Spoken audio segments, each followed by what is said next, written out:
The European Parliament has passed a controversial new law designed to protect copyright on the internet. Its supporters say the legislation will guarantee fair payment for artists, musicians and writers whose work is shared on networks such as Google or Facebook. But opponents argue the law will stifle internet freedom. Ample discussion has been held about how we encourage the social media platforms to move quickly and efficiently to deal with toxic communications like this. Canada is going to consider all the tools that we have at our disposal to deal with this effectively.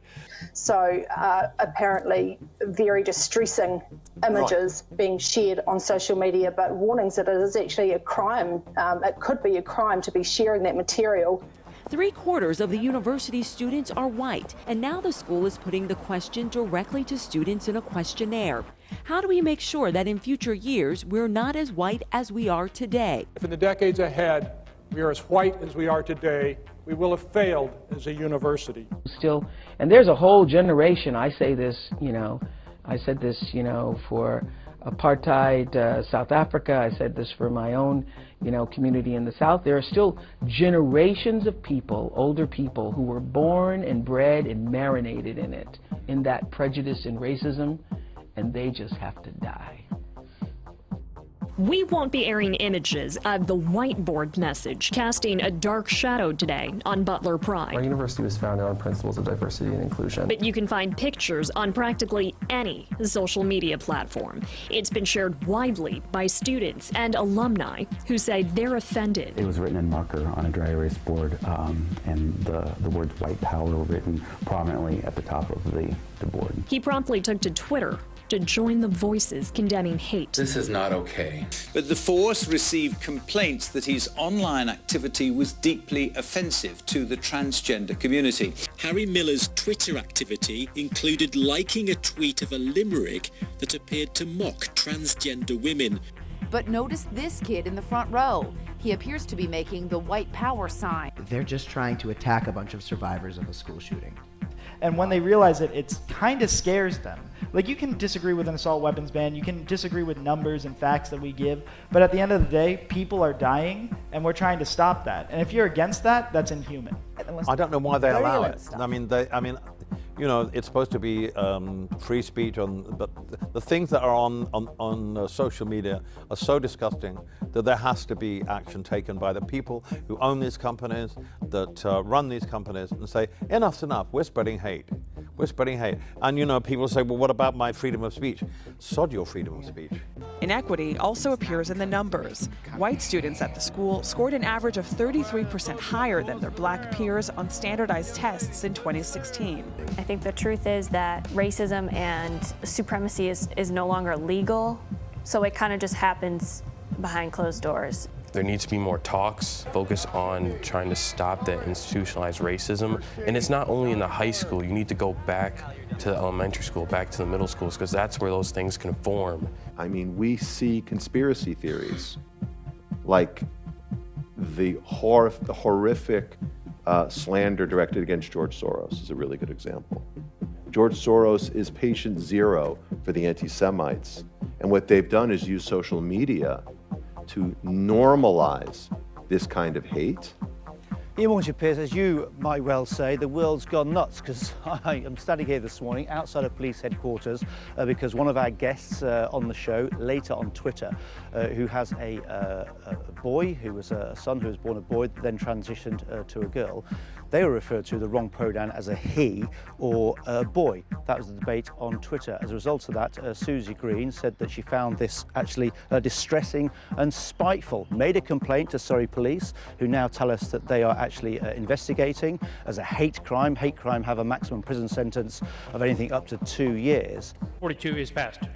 Senate Democrats passed a bill to add Colorado to a multi-state pact, awarding our votes for president to whomever wins the national popular vote, saying it's about fairness. Making sure the people, no matter where they happen to live, have an equal vote. We are, last I checked, the legislature, and we do, under the United States Constitution, have an authority to determine whatever manner we would like.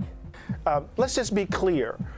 As AI begins to become a much more important part, a much more integral part of our world, we need to understand that AI or artificial intelligence or these algorithms or these social media platforms are not devoid of biases, that they don't in fact carry forward, right, deep structural inequalities.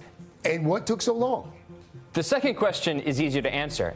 It is absurd that it took this long. Last year, Motherboard reported on the fact that Facebook had banned white nationalist speech, white supremacy speech, I should say. It took over a year for them to agree, to meet with certain groups and agree that white nationalism and white separatism were the same as white supremacy. That's not the kind of conversation that should take a year. That's the kind of conversation that should take a phone call, maybe a day, maybe two. You talk to a couple of people who are historians in the subject, and they should tell you exactly that if you decide that you don't want your platform to be an accelerant for white supremacy, you should also try to make sure that it is not accelerating explicit white nationalist and explicit white supremacist speech. So again, I think this is part of a formula that we have seen over and over again with Facebook, that Facebook says that the kind of company that moves fast and breaks things. But instead, we've seen a company that breaks things, gets caught, and then moves slowly to respond to the media reports that they are breaking things.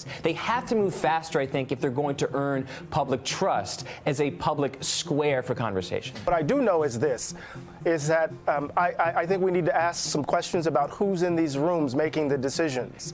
Who's in the room having these sorts of conversations? I suspect if those rooms were more diverse, Craig, if you had a number of folks with different viewpoints and positions, that Facebook would have come to this decision, would have came to this decision much earlier, and in some ways would have, I think, would have offered a kind of harsher judgment about these folks and their participation in the public domain.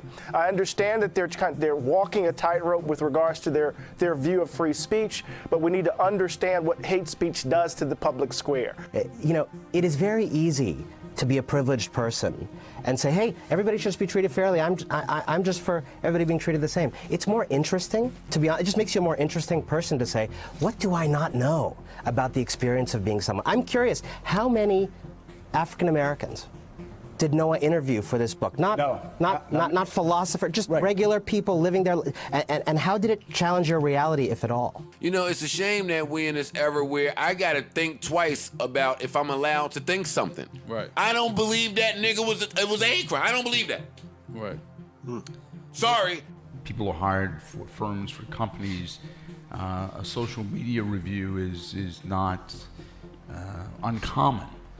I think the issue here is making bias and bigotry a part of the screen, right? So we do it with respect to if you have a criminal background, people will, notwithstanding a ban the box law, do a Google search to find out whether or not someone has a criminal record, as opposed to having a bigotry record. You know, if you can exclude whole categories of people based upon immutable characteristics, I don't think you can serve well on the team. The one thing we don't require for a listing on our hate group list is violence.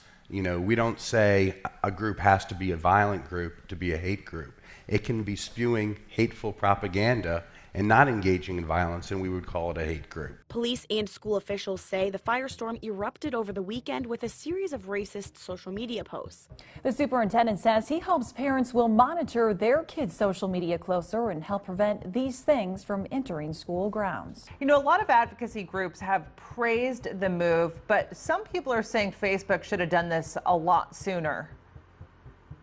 I mean, this is certainly long overdue.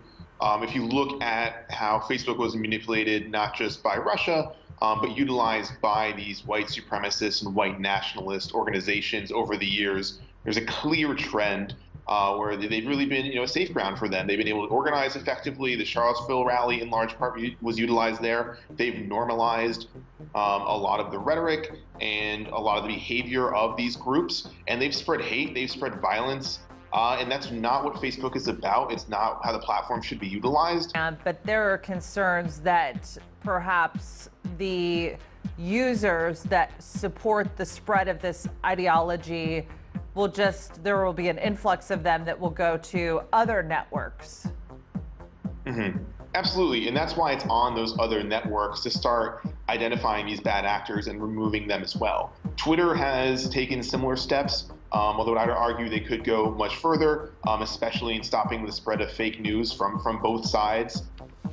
Certainly, Reddit is a breeding ground for a lot of these groups and these individuals. Also, really, honestly, any platform like this that's a privately held company has a responsibility to its users to protect them from this kind of language, protect them from the spread of this kind of hate and this violence. They have an obligation to the country as well. I'm all for free speech, but on these platforms, it's not about free speech. It's about the user agreement that you consent to with that platform. And so Facebook has every right as a private company to do this, and so do these other social media platforms as well. And they should do that. They should take that into consideration.